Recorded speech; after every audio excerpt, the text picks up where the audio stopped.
Oh, God. I made it back. I made it back in time. Oh, my goodness. 10, Here. 9, Here. 8, Here. 7, 6, Yes! 5, 4, 3, 2, 1. Lift off. Fly, baby, fly! Oh.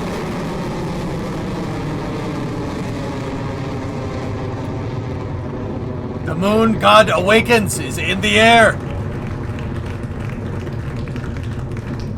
Oh, beautiful. Beautiful. Notification almost in time. Electron has lifted What do you off want from from North me, Complex man? 1, and we are Just 34 ran seconds up here. into our flight. With Electron now clear of the pad, soon we will approach max Q, Oh, sorry, I just- maximum aerodynamic pressure, the moment of the most amount of stress against the rocket. So let's listen in for the call from Mission Control that Electron has passed max Q. Okay. Return to flight for the IQPS Moon God Awakens mission. Sonic, approaching max Q. Discovery. This Go is and throttle a synthetic aperture radar High satellite. voltage discharge. Nominal. Okay, everything's looking good there. If you see the rocket kind of wiggling around here, that Clear at max Q. max Q, that means it's just a little windy, And but there it you doesn't have look it. windy. Electron Skies has look cleared really max fair Q. up there. A beautiful and nominal mission so I didn't far. forget about the launch. Now I've been in a up, meeting. 15 kilometers in altitude as the rocket reaches speeds of more than Candace, 2,100 Dino. kilometers. Thank you. Next up are 3 mission milestones that happen in quick succession. First up, we have MECO, or main engine cutoff. This is when all 9 Rutherford engines on the first stage throttle down and then shut off completely. Very quickly after that, we have the separation of the first and second stages, and you'll see that main booster tank fall away from Electron's second stage. We then have the ignition of the single Rutherford engine on Electron's second stage, as the mission continues to orbit. Those calls should be coming up from our operators and mission control very shortly.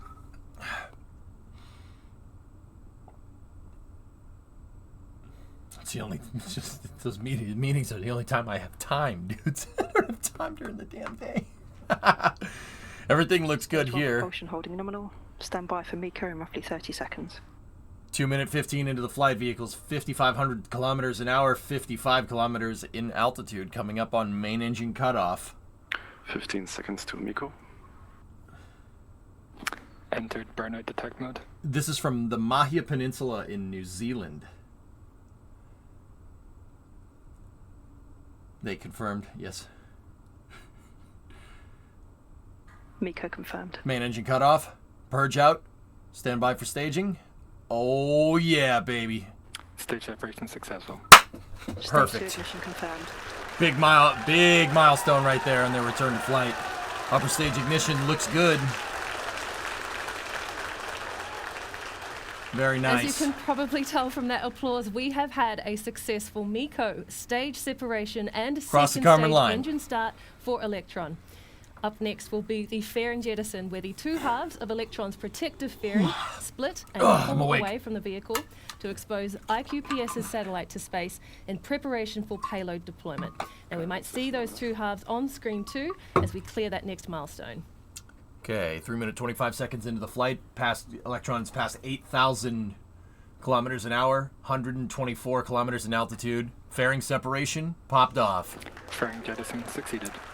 exposing That was them IQPS there on your screen. SAR-6 Electron's to the fairing vacuum. halves have fallen away as planned. At 3 minutes Stage 2 and propulsion 42 still holding seconds nominal. into the mission, the That's single normal. Rutherford engine on Electron's second stage continues to burn bright as we make our way to orbit. High voltage battery We have a discharge new nominal. view of the engine's nozzle that includes a nitrogen bottle that you can see on the top left of your screen, which has been introduced as part of an update to the second stage system. Yep. Now this is providing pressurized gas to the enclosure covering the second stage electrical system, helping to minimize the chances of electrical arcs. Stage 2 propulsion. Soon we'll reach a mission milestone unique to Electron, the battery hot swap. There. Electron's fuel pumps are battery powered, Doing and a once we purge. deplete the first set of batteries, they're of no use to us anymore. And so we swap them out with a fresh set, ejecting the depleted ones so that they don't hitch a ride to orbit.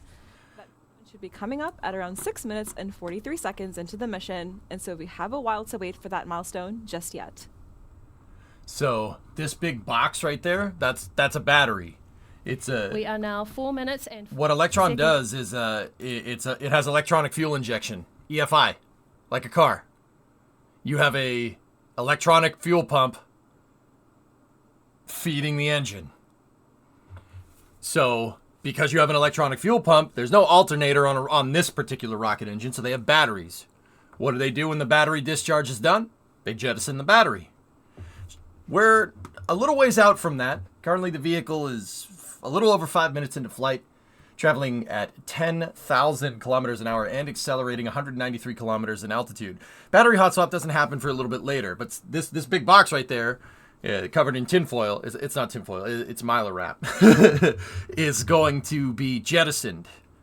They also, Rocket Lab also, they said that they were purging out their second stage aft skirt.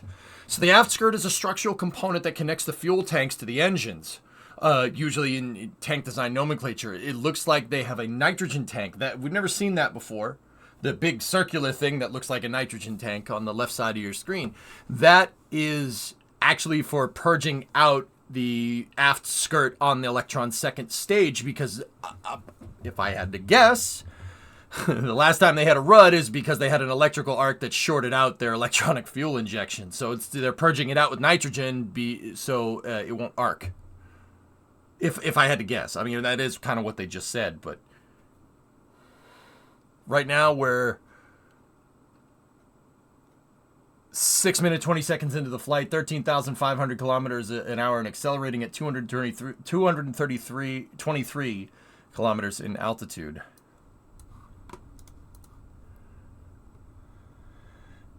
Hot swap successful. There's the hot swap. Bye-bye. Those batteries will burn up in the atmosphere now. That was the call. That battery hot swap is confirmed and the mission is proceeding as planned. In about 3 minutes, Battery Electron's confirmed. second stage will experience SECO, or second engine cutoff. Now, much like main engine cutoff, the stage 2 Stage 2 Rutherford propulsion still will holding throttle down before the kick stage separates as it continues on to payload deployment.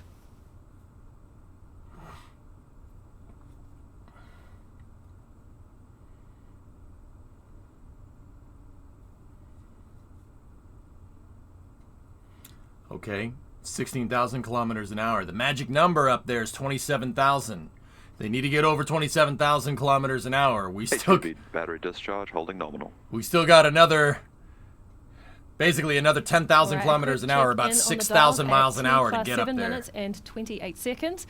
Electron is traveling at a speed of over 17,000 kilometers per hour and approaching an altitude of about 242 kilometers, which with some quick maths brings us another 300 or so kilometers to go in this mission. Now, after we reach Yeah, that neato. target, we will have a coast phase of about 45 minutes as the kick stage scoots around the other side of Earth and back into position, ready for payload deployment. Stage 2 propulsion still holding nominal. Good, good, good. We did see some tankage Discovery, go and up run there. up. Billy, 85 months. Thanks, buddy. The team in Mission Control are closely monitoring the Stage 2 burn as we get closer and closer to SECO, or second engine cutoff. Just a minute to go until that milestone with Electron and the IQPS payload remaining healthy. Reminder that this version of Rutherford is designed for the vacuum of space, so the glowing nozzle you see on your screen there is much larger than the sea-level variant of the engine used on Stage 1. This large nozzle extracts more energy from the exhaust as it expands, increasing the performance of the engine.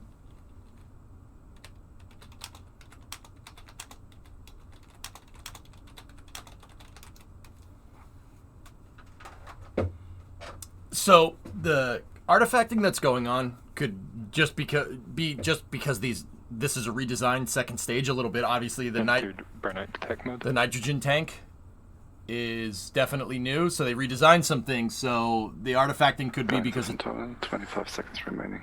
it's a newer design. As we mentioned before, one of the final milestones coming up for this mission is Okay, so we're T+9 minutes into the flight. Vehicle's 25,000 kilometers an hour, traveling at 250 kilometers in altitude. So let's listen in to Mission Control for the calls. Also, that sun will wreck a camera up in the vacuum, like pretty badly. It's actually dealing with the sun's artifacting pretty SECO well. confirmed. There's second stage engine cutoff confirmed at 9 minutes 28 seconds. Manual transfer orbit achieved. And stage 2 separation confirmed.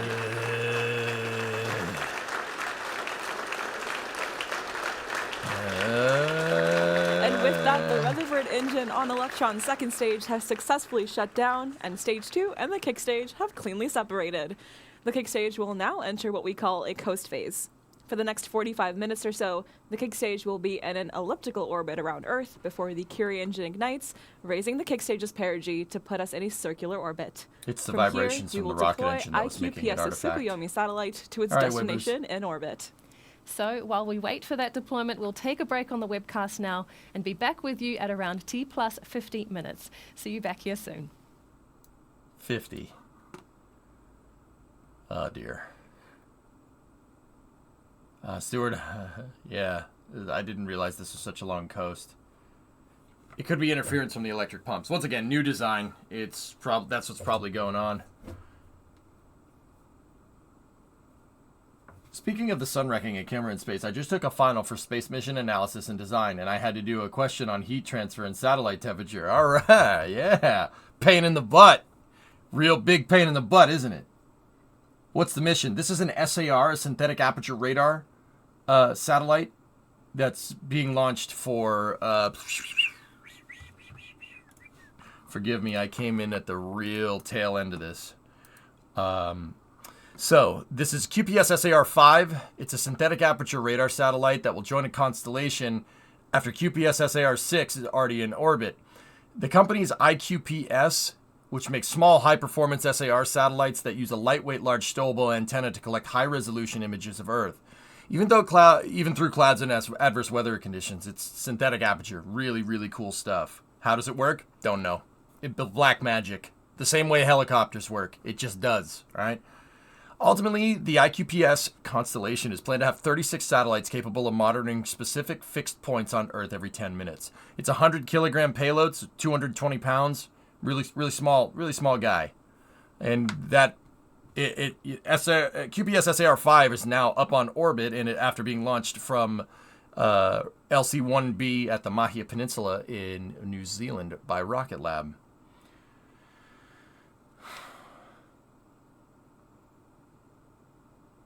Wizard, time travel, time shifting math, dude. Yeah, no, helicopters.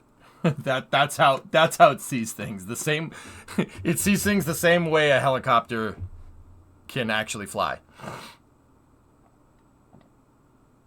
Everyone knows what helicopters work by beating the air into submission.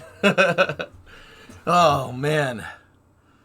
Dude, I ran up to the garage. I was checked my watch. I'm like, okay, I gotta go, guys. Bye. You know, like,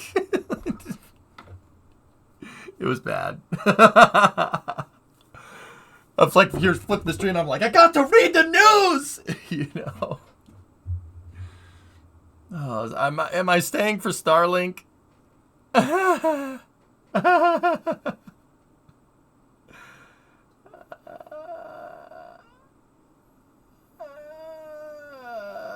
Don't make me do that.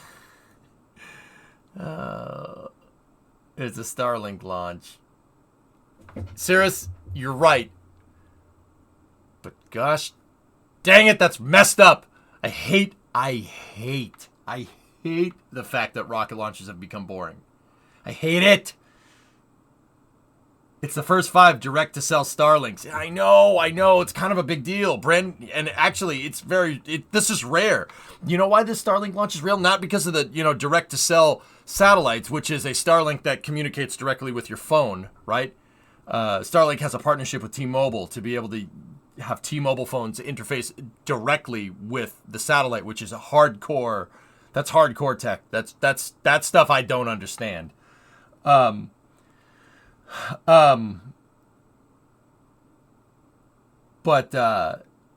yeah, it's actually a new Falcon 9 first stage. All right. Yeah, it's new. Brand new. Which is... That's very surprising. You got here, check this out. You want to see how wrong this looks?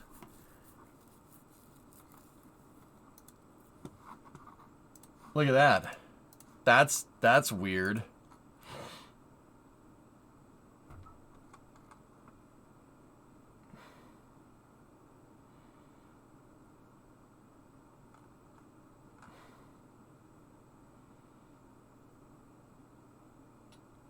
Yeah, man. Yeah, it's not cool. That looks fake. Like, oh, the booster isn't even weathered. What's wrong with that? That booster doesn't exist. And the fairing halves are reused, but the booster and the stage aren't. Like, what the hell? What's go? That's weird. I don't like that. I don't like it. The fairing's messed up. Look at that thing. Here, I'll switch us to EJ's Space and Rocket Review. Guys, my New Year's resolution is to cover more rocket launches. For here, NASA spaceflight, I absolutely hate it. It jars on me every day. That combined, like SpaceX only launches like in the middle of the night. That combined with me being on a normie sleep schedule, I don't like it. We need to fix that. I'll try to cover as many of these as I can. We'll see how far it goes.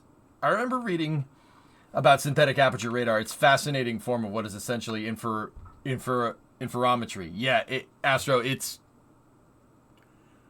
I had somebody explain it to me once, and I'm just like...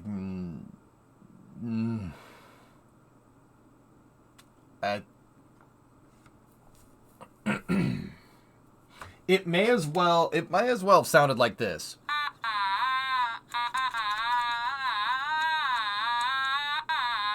I felt like Charlie Brown when the teacher's talking to him. Wop, wop, wop, wop, wop, wop, wop, wop.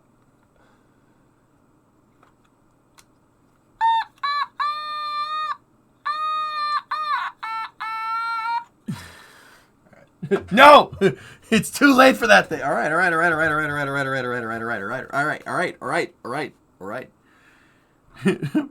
wop, wop, wop, wop, wop. I understand it in the math behind it, but I don't quite know how to explain it. Right? It's like, oh, it does that? Oh. Oh. Okay. Yeah, that's weird. Oh.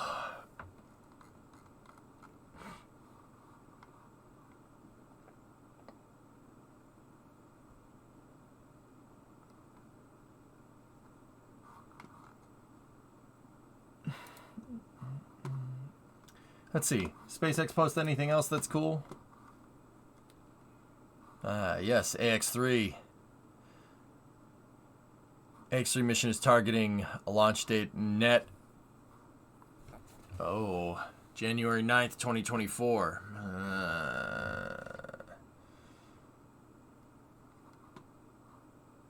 The Chargers are mounting a comeback. Raiders 63. Chargers...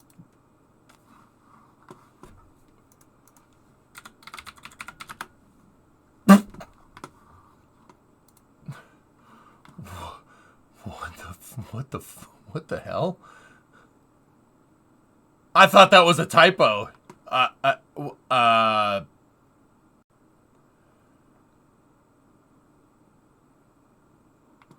What happened? What happened there? It was 42-0 at the 42-0 at the hat. What the what? What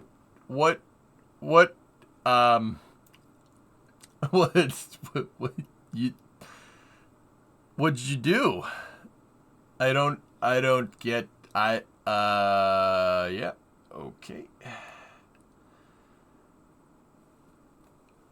That's embarrassing, man. I would almost rather be like 3-10 than take a loss like that. I'd rather have our record than take a 63-point loss. The over-under was 26? Okay. As a Chargers fan, let me explain. Herbert's out with a broken finger, and Staley doesn't know how to run a defense. Justin, he broke his finger? Oh, I didn't know that. Oh, no wonder. I like Herbert too, Turkey. That's all right. Well, Herbert ain't playing. All right. Well, that makes me feel a little better. I was like, okay, that explains it a little better.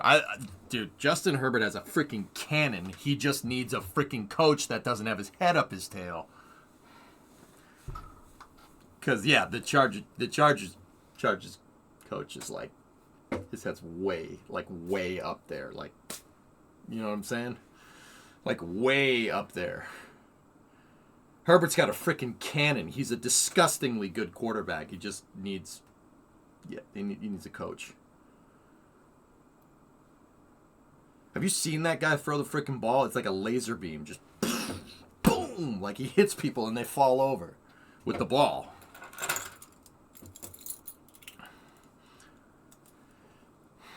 To be fair, our offense is pretty solid, but the third highest paid defense in football look like goddamn amateurs. Yeah. Yeah, Turkey, for real. If the other team scores 63 points, it ain't on your offense. You're not wrong. You are not wrong. My headphones are still warming up and I can't hear a thing. Just seeing EJ's hand signals and reading his lips as he says way up there. Like,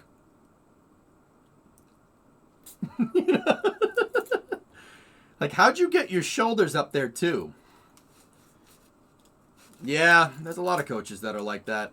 Steelers too. Steelers coach Tomlin. What are you doing?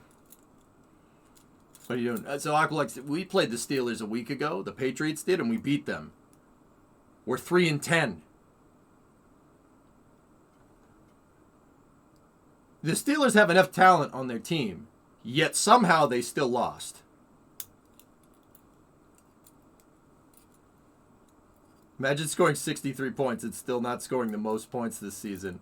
Miami kicked the snot out of Denver. That was embarrassing.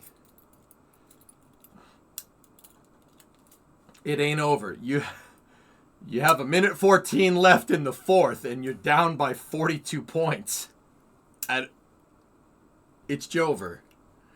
It's Jover. You are not back.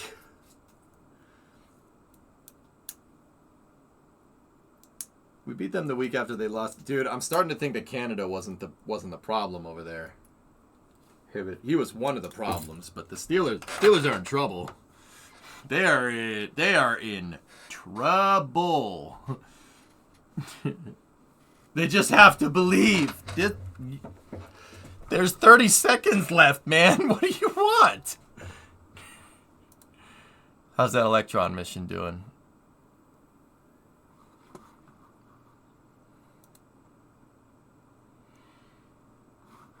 I have no idea. What is the most likely way to accomplish it? Being down by 40 points.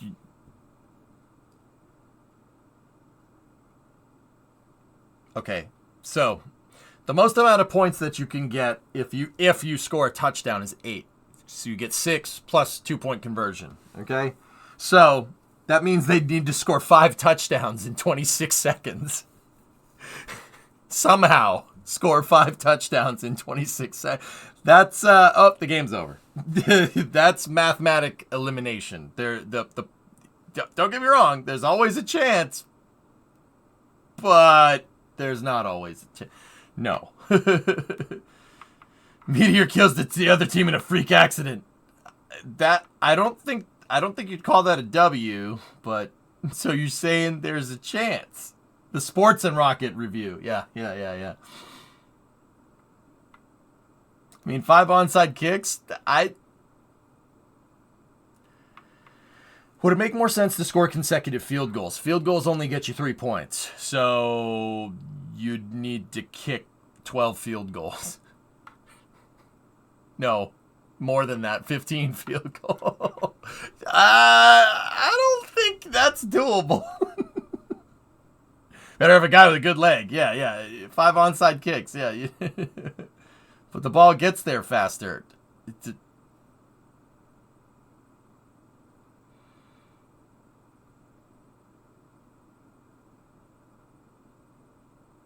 Rocket Lab just launched, and they have a satellite that's coasting on a kick stage tar. And then we should have a Starlink out of Vandenberg. First direct-to-cell Starlink satellites on, get this, a brand new first stage. You want to see how weird this looks? Check this out. Brand new first stage out at Slick 4 at Vandenberg. with reused fairings. You cannot onside kick a field goal attempt. No. No, no. Absolutely not.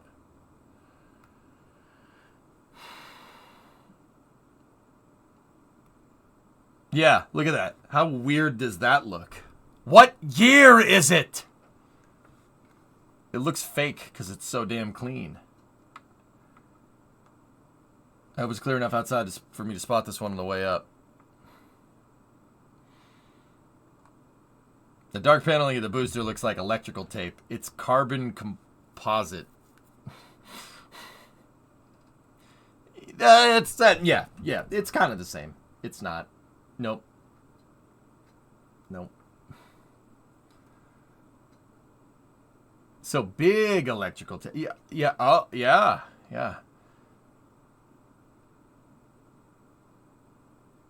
He's an ex-soccer player. That's funny, Tara. It looks like a giant sex toy. What, your sex toy has grid fins, Bart?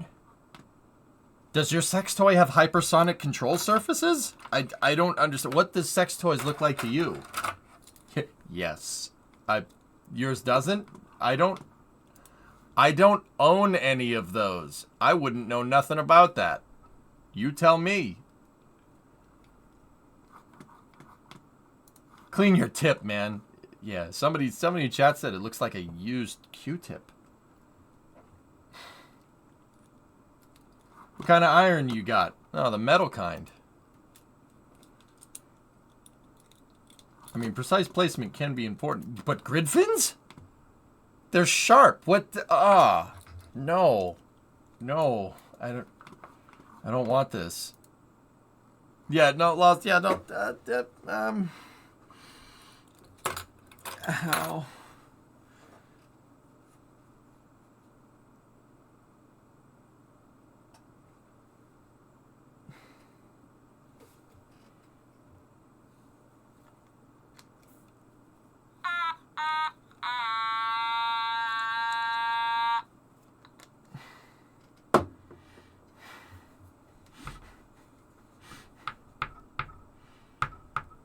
I don't want to have this conversation anymore.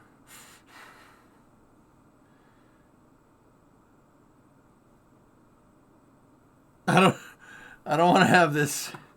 I don't want this conversation to please no.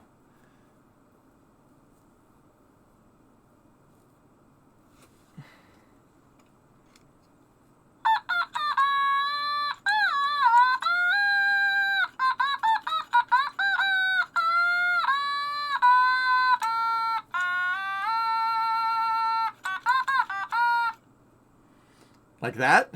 That's not Sunday Night Football, but that's Monday Night Football.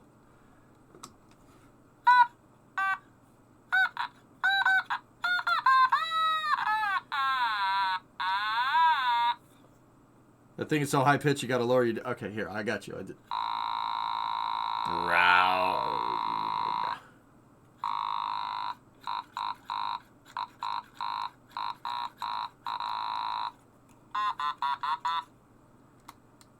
I think it's easier to play Thunderstruck on the actual guitar. The brown note.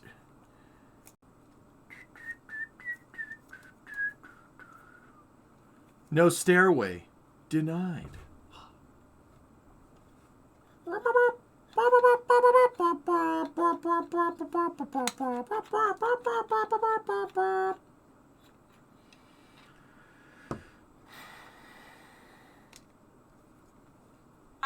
Discovery, go at throttle up.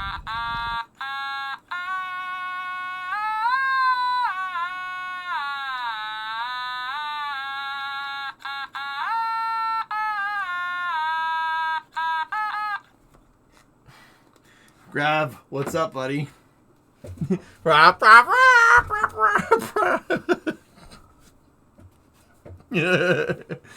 Did you know that sleep deprivation can lead to a chemical imbalance in the brain?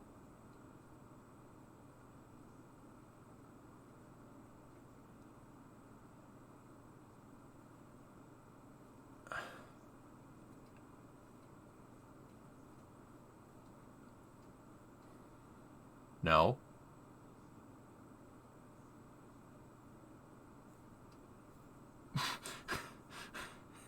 Fair. I didn't know that. I haven't slept in a long time, dudes. Long time. I don't know if you can tell. Boy's a little bit on the tired side. Seriously, I had one of those days where your body's like, hey, it's 6 o'clock. You want to get up? No. Hey, 6 o'clock. You really should. Get a good start on your day. I'm like, no, body. If I get up now, we're going to get to the rocket launches at the end of the stream, and I'm going to be really, really freaking tired. Yeah, I know. I know. Hear me out. Frick all that. Get up. I'm like, okay.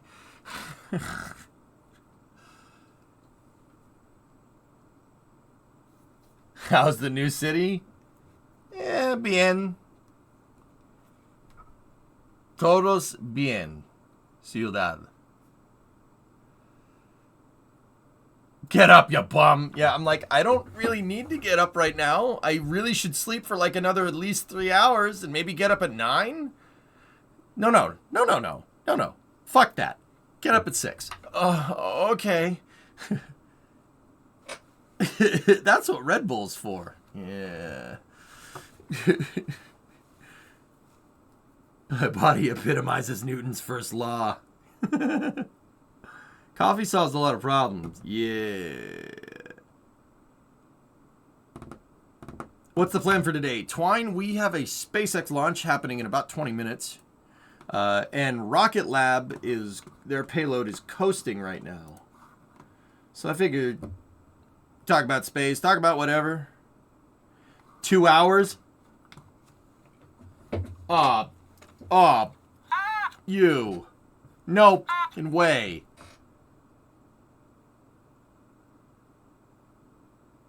Why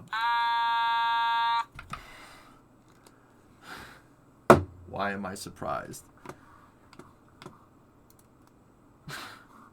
I'm not doing that. No matter what I take, I won't go to sleep until I legitimately fall unconscious. Meanwhile, it takes more than a fire alarm to get you out of it. Yeah, Creeper, you're still on the younger side, dude. I used to sleep. It used to be impossible to wake me up. Now I just get up. And at the end of the day, I'm like, you know. You just said more launches. I said that as my New Year's resolution, damn it. Dude, if I stay up, oh man, if I stay up until, what time is it? Hold on.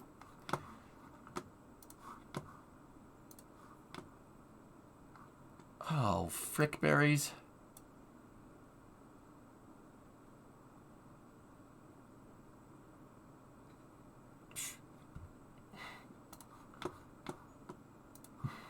Come to Beth. Bed. Hey, guys. Women. Huh? That sucks. That sucks. Happy wife, happy life. I'll see you later. 24 doesn't feeling that like young, including my ability from the military to fall asleep anytime, anywhere when tired enough. All I know is, Creeper, I was doing that till my late 20s. I was sleeping like a brick. And then once I got into my 30s, I'm like, I need to get up at 9 tomorrow. You know? Did I just hear a whip crack? Bro. But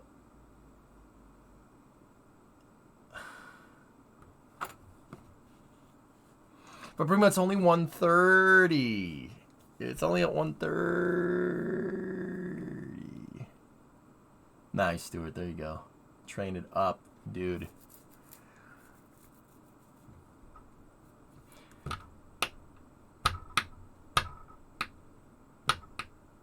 The military's made it so that for me, alarms almost never work. But I wake near instantly to someone calling my name. Aqualex! You awake now? On top of that, driving can be dangerous no matter how rested I am, because if I'm not engaging enough with the outside world, I will fall asleep. Oh, no. Dude, I can pretty much just fall asleep whenever. but I will get up in the morning. But sometimes I get up earlier than other times. SpaceX says they're starting in 3 hours.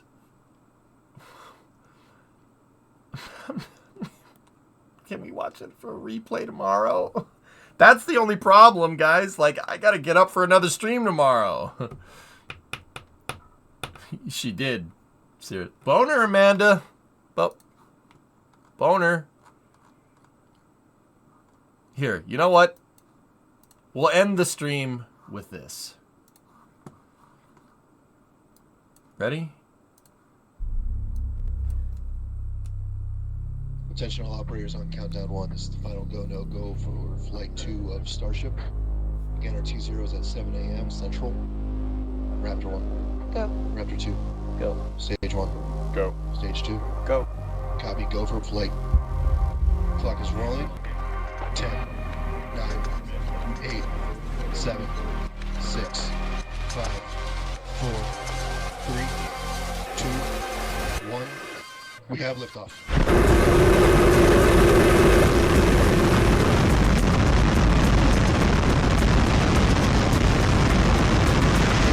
That is the coolest freaking thing I've ever seen, man. That's awesome. Oh, man. Dude, that's so cool.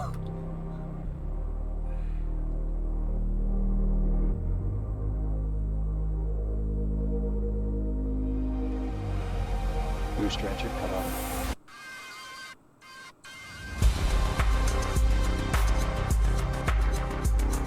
That's so freaking cool, dude. Oh my goodness.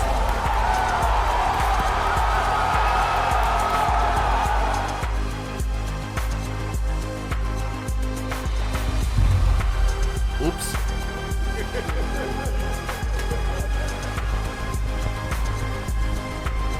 Bro. No, I can watch this every day.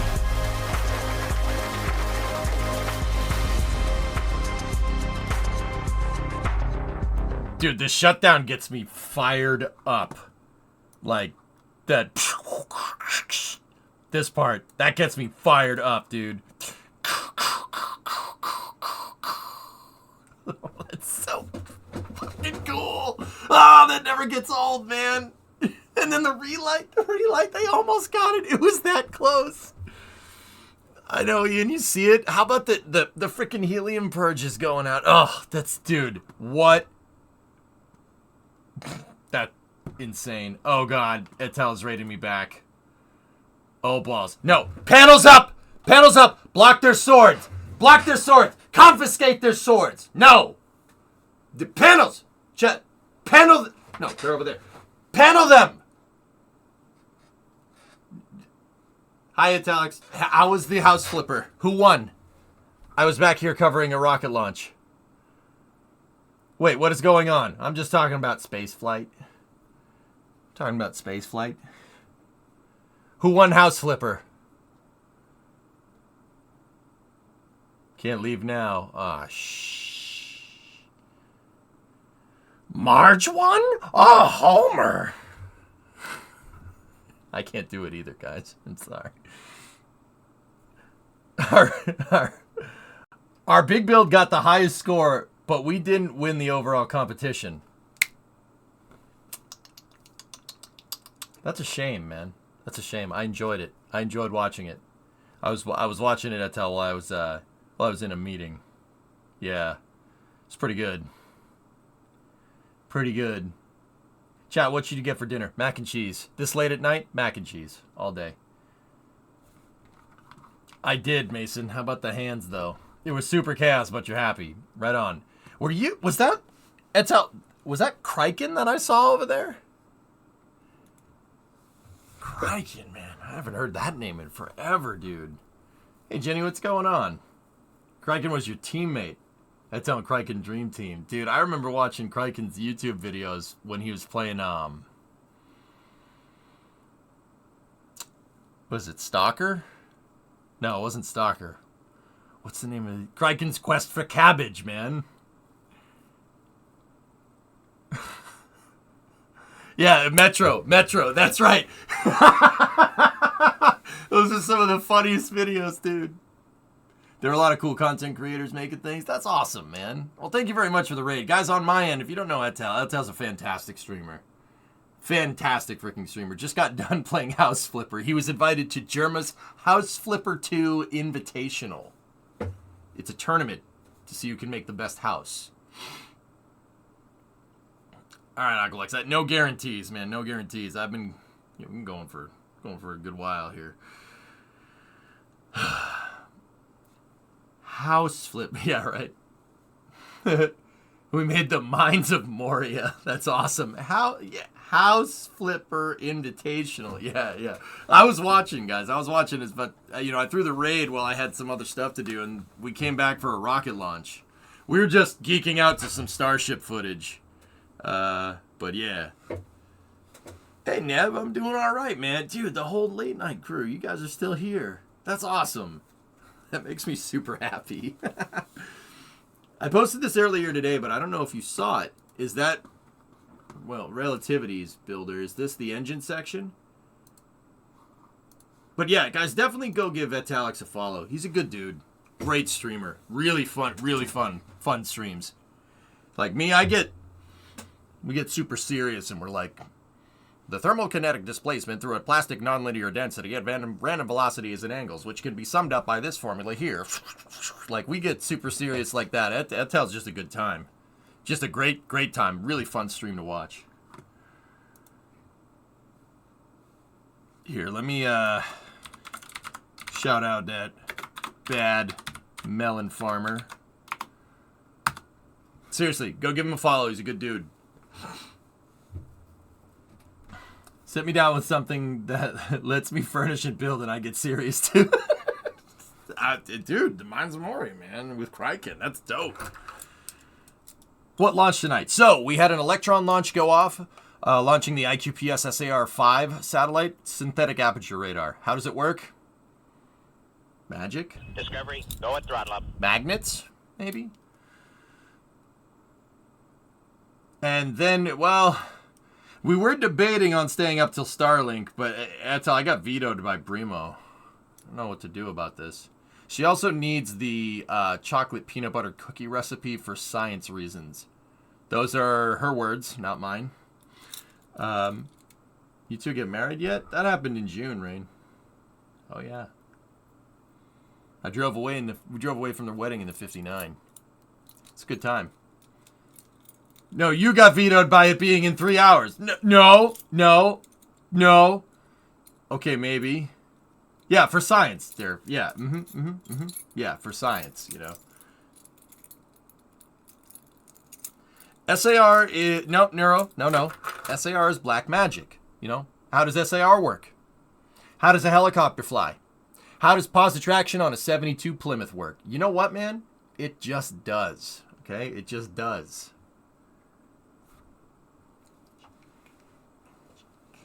That's how it works. Ian says, Primo, EJ, can EJ stay up and play Minecraft? I'll keep an eye on him. Oh, jeez. How do they work? Mahi, I think it's water, fire, air, and dirt. No, I don't want to talk to a scientist. Yep. And magnets. How do they work? Great meme.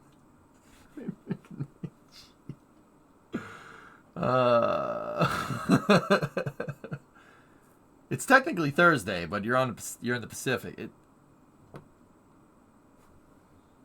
It is Thursday. They are great philosophizers. Yep. Well, actually, a helicopter flies because the roller blades move through the air at a rate of shut the frick up. That's what happens. They move at a rate of shut the frick up.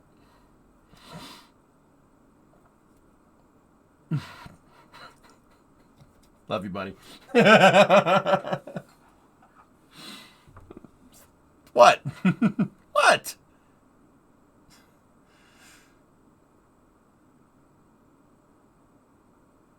No, swash plates and stuff on the helicopter front. Okay. Who thought of this? All right. It's not the Shut the Frick Up Friday yet. No, not yet. Not yet. Not yet. All right, Builder, what did you got for me from relativity space? Let's take a look. Let's see what we got. Oh. That looks a little cold. What was it? Hot? No, it's cold. Damn cold. I'm going to bed. I hope you join me soon.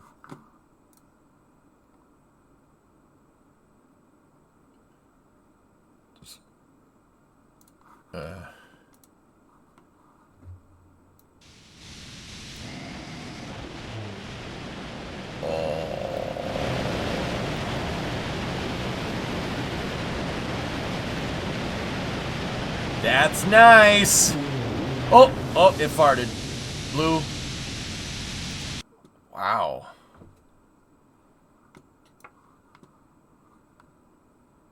So, you think the gas generators got hot?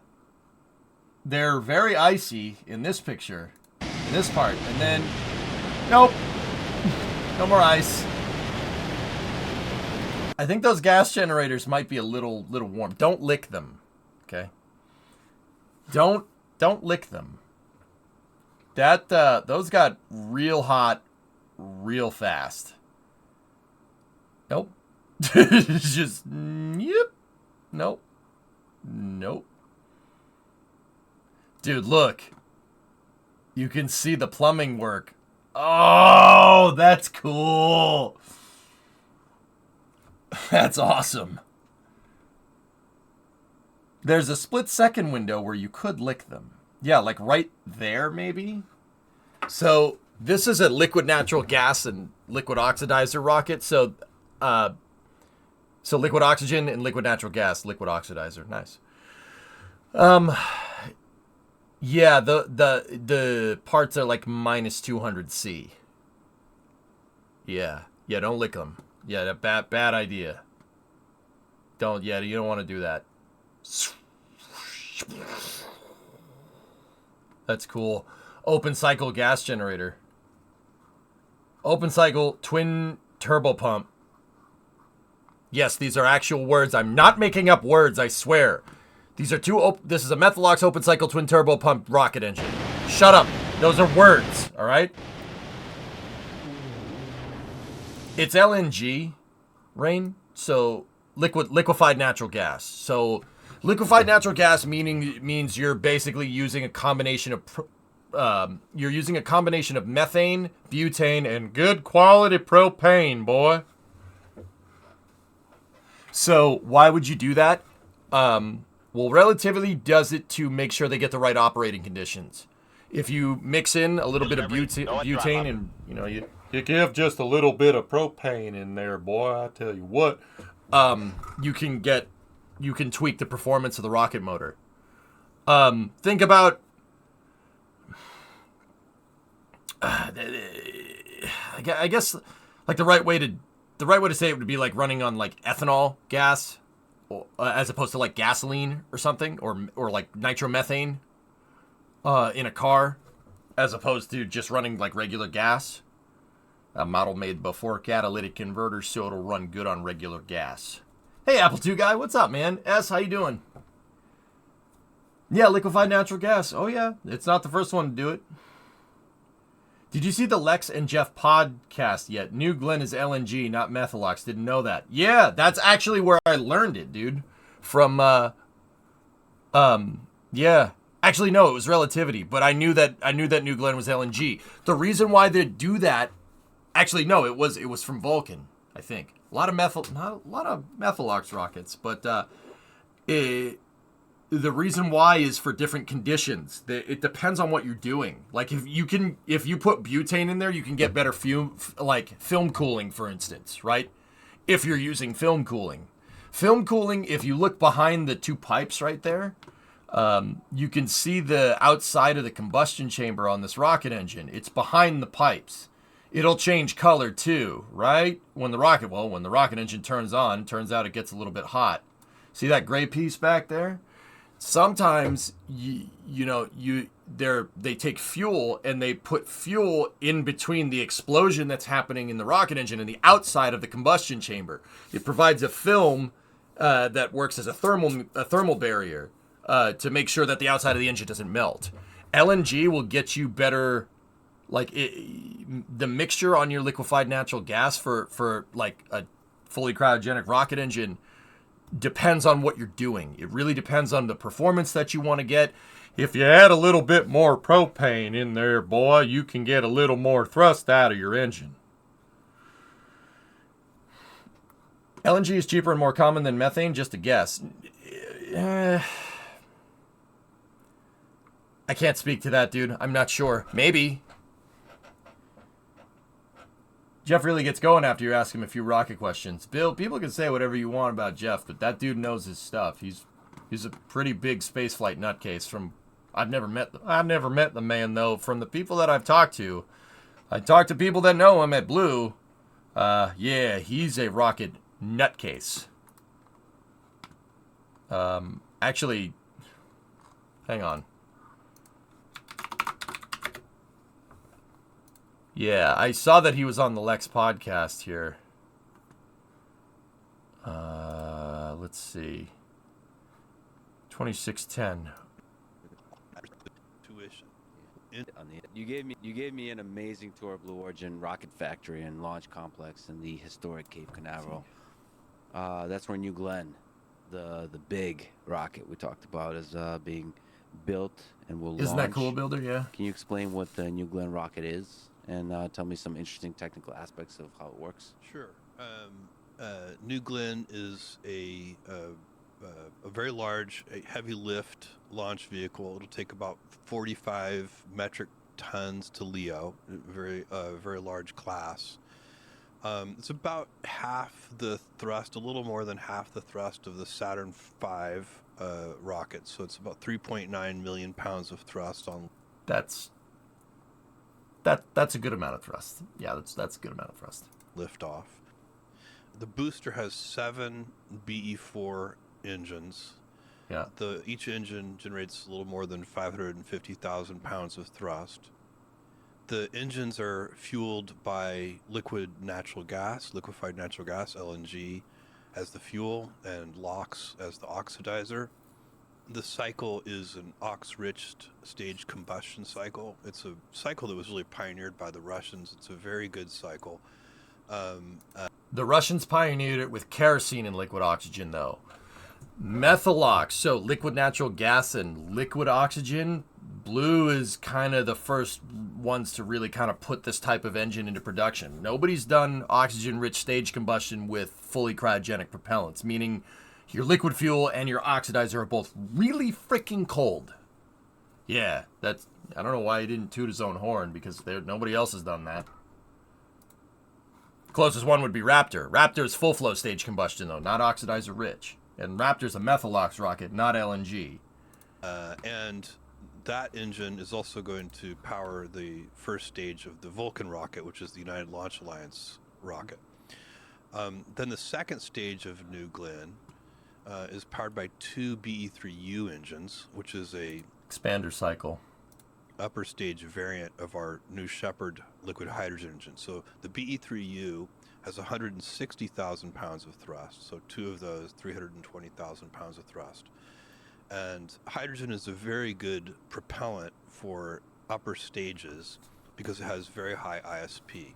It's not a great propellant, in my view, for booster stages because the stages then get physically so large. Hydrogen has very high ISP, but liquid hydrogen is not dense at all. So to store liquid hydrogen, if you need to store many thousands of pounds of liquid hydrogen, your liquid hydrogen tank gets very large. Yeah. So you get more benefit from the higher ISP That's and right. specific impulse. You get more benefit from the higher specific impulse on the second stage. And that stage carries less propellant, so you don't get such geometrically gigantic tanks. The Delta IV is an example of a vehicle that is all hydrogen. The booster stage is also hydrogen. Yeah. And I think that it's a very effective vehicle, but it never was very cost effective. So it's operationally very capable, but not very cost effective. So size is also costly. Size is costly. So it's interesting. Rockets love to be big. Everything works better. What do you mean by that? You've told me that before. It sounds epic, but was it? I did, Stormy. Check the beginning of this VOD. The kind of the physics of rocket engines, and also when you look at parasitic mass, it doesn't. If you have, let's say you have an avionics system, so you have a guidance and control system, that is going to be about the same mass and size for a giant rocket as it is going to be for a tiny rocket. That's right. And so that's just parasitic mass that is very consequential if you're building a very small rocket, but is trivial if you're building a very large rocket. So you have the parasitic mass thing. And then if you look at, for example, rocket engines have turbopumps. They have to pressurize the fuel and the oxidizer up to a very high pressure level in order to inject it into the thrust chamber where it burns. And those pumps, all rotating machines in fact, get more efficient as they get larger. So really tiny turbo pumps are very challenging to manufacture, and any kind of gaps, are like between the housing, for example, and the rotating impeller that pressurizes the fuel. There has to be some gap there. You can't have those parts scraping against one another, and those gaps drive inefficiencies. And so, if you have a very large turbo pump, those gaps in percentage terms end up being very small. And so there's a bunch of things that you end up loving about having a large rocket and that you end up hating for a small rocket. But there's a giant exception to this rule, and it is manufacturing. So manufacturing large structures is very, very challenging. It's a pain in the butt. And so, it's just, if you're making a small rocket engine, you can move all the pieces by hand. You can assemble it on a table. One person can do it. You don't need cranes and heavy lift operations and tooling and so on and so on. When you start building big objects, infrastructure, civil infrastructure, just like the launch pad and all this. We went and visited. I took you to the launch pad, and you can see it's so monumental. Yeah. Look at this picture. Look how happy Lex is. You see how happy he is? That's the Slick 36 fixed service structure. Look at how happy he is. Can you tell? Can you tell by his face how happy he is? He's super pumped. Just yeah, that was Jeff talking. He knows, dude. He knows his stuff. Like, obviously you're not. He's trying not to get into too much detail, but he knows what he's talking about, which is cool. That's Lex Luthor. Yeah, that's the Lex Luthor podcast. Yep. Oh, who's that guy, Dink? I've never seen that guy before in my life.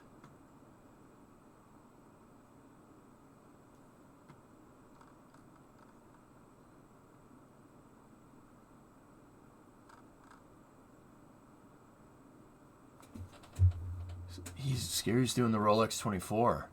I think I might have to go down to that. Do you agree with Jeff, or is this just advertising or for his own rockets? Donnie, he's pretty much spot on, dude.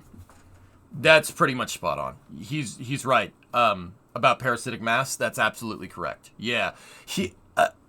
I've been listening to people talk about rockets for a long time. Decades. Well, a decade. You can tell. Here's the thing. If you know about rockets, you can always tell who knows what they're talking about. It's like you speak a language, right? And a lot of people can speak the language, but like, obviously English is my first language. But if you heard somebody that English is not their second language and they're talking like this, you can tell they have a really good command of the language. Like, you can tell with rocket science, you can always tell who knows exactly what they're talking about and who doesn't. It's really easy to spot. Now, what Jeff was saying there, he's dangerous enough. I know he knows what he's talking about. He's keeping it simple. He's keeping it simple for the podcast. You can just tell by the way he's talking. He talked about tolerances between a turbopump shaft and the outside of the housing. No one talks about that has no idea what they're saying. Let me put it to you like that. We're talking about maybe like a couple thousandths of an inch tolerance here. Nobody would talk about that kind of stuff unless they really knew what they were saying. Either that or he's pulling it out of his tail. But Jeff Bezos doesn't seem like the kind of guy that makes stuff up like that. To be honest with you, I'm willing to give him more than the benefit of the doubt. He knows what he's saying. He's just keeping it simple on purpose. He should know since his company blew up some of those engines. Shh! Hey, finite engine testing is not a bad thing, Rocket, okay? It's just expensive. So, yeah, Donnie, I'm kind of with him. He knows what he's saying. He's absolutely right. I would say he's correct. It's interesting to me, though, that he didn't describe the combustion cycle or the power pack cycle on the B3U, but he talked about it on the B4, which is interesting. But so that part of the podcast goes on for dude, look at the timestamps. I don't like, out of respect to Lex, I don't think we should listen to that whole thing, dude. Go listen to Lex's podcast with him. Holy crap. It goes on for 40 minutes. And then it goes on to the lunar program from there. Holy balls, dude. I got to go watch this. I'm going to go fall asleep to this. Oh, boy. But yeah, you can always tell who knows what they're talking about and who doesn't. Like, you have, like, it's like I said, it's like having a command of the language. Like, dude, am I an expert on this? No. Am I an engineer? Hell no. But I can tell who knows what they're talking about. I know enough to be dangerous.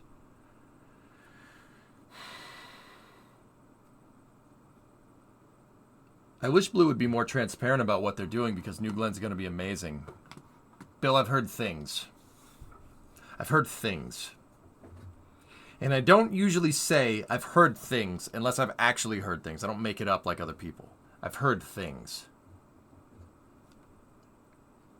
Okay? No, not the voice in my head. Those are different.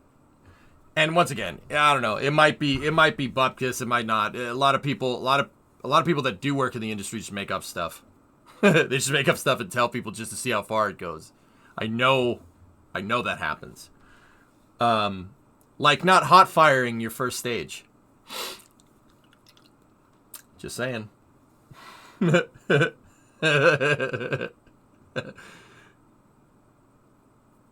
Yeah. He's a pretty smart dude. He knows what he's talking about. I know, dude. You don't get into space flight to make money, right? Like, you don't. Any one of these guys, Elon, Jeff, Branson, like, I don't know. I don't know about Branson. Who knows? But Elon or Jeff, they're both nerds. They're both huge freaking nerds. They know what they're saying. Elon is nuts, dude. And I have this, like, 1 degree of separation. He knows every nut and bolt on that damn thing. Starship and Falcon 9, which is just, that's impressive, dude. I don't know how he does that. Like, I'm pretty good at pulling stuff out of my tail. Like, I can remember a lot of things. It's nothing compared to that. Like, not even close. Like, I am not on that anime, like, power level. Nope. I'm cool with that, you know? Like,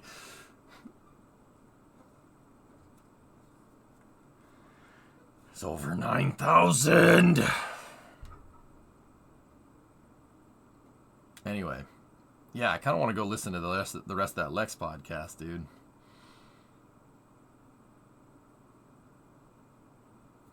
Remember when someone asked him a question and he redesigned Starship based off? Tim asked him that. Yeah, Jenny, he said, well, why don't you just vent the ullage gases out the side for RCS? And he looked at him and said, okay. All right, redesign it. And they did. Super Heavy still uses ullage gases for RCS. Still, to this day, which is kind of nuts. That was a great idea from Timmy, I'm not going to lie. Real good. Real smart. Yeah, Nero, he does that, man. He knows his stuff. I'm like, that's super freaking cool to me, dude. Anyway, Guys, Starlink got moved to like 3:30 in the morning. I'm not doing that. I'm gonna go to bed. So, Etel, thanks for the raid, dude. Hope you enjoyed that quick rocket conversation. And yeah. I think we'll call it. I streamed a lot today. I streamed a lot today. But we will keep the raid going. Let's go see what Middleditch is up to. He's doing some Scrumptoggins. He's doing some Scrumptoggins GTA. So let's go over there and watch, see what he's doing. Alright guys. Thanks for watching. I'll see you guys tomorrow at noontime. I don't know, I kinda wanna play Stationeers. Stationeers, you can go with the new city, you can do whatever. Alright, dudes. Hey, glad to have a chance to drop by. Rev, what's going on, man? Please. ML1, man. High Bay 1. Please. I'm hitting the hopium, man. I'm hitting the hopium, dude. I'm hitting the hopium. Please. Seriously, though. Alright, anyway, guys. Have a good night. Go see what Tommy's up to. He's having a good heart-to-heart with some person over there. Alright. Go see what he's up to. And I'll talk to you guys all tomorrow. Thank you very much for watching. Have a good night.